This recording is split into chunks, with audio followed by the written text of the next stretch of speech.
Molt bé, jo crec que aquesta iniciativa és molt bona. Jo m'he trobat molt còmode, hem estat discutint de la rellevància de la ciència i de la recerca per veure si podem millorar el tractament d'aquest tipus tumoral que és tan agressiu i també tan especial, perquè el tumor cerebral el que està fent és afectant a l'ésser de la persona, som el que és el nostre cervell.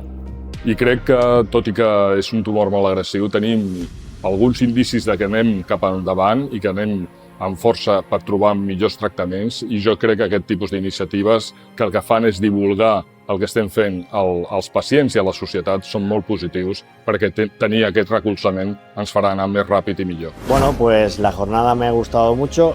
He venido yo en calidad de paciente y veo que los avances pues se están haciendo.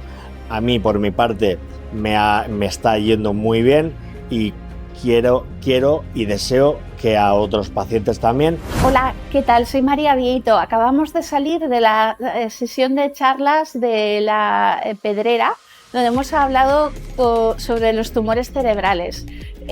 Ha sido una sesión muy interesante donde hemos sacado a la luz pues, nuestros problemas y nuestras esperanzas, y os animo a todos a que la veáis en el canal de YouTube de Vall d'Hebron Institute of Oncology. Pues lo he pasado muy bien, ha sido una experiencia muy positiva. De hecho, compartir tiempo con compañeros y sobre todo con pacientes, que en el fondo es lo que me gusta, ha sido muy enriquecedor. Recomiendo a todo el mundo que venga a este tipo de charlas, creo que son muy interesantes. Sobre todo, bueno, pasas un buen rato, aprendes, puedes solventar tus dudas y creo que es muy recomendable.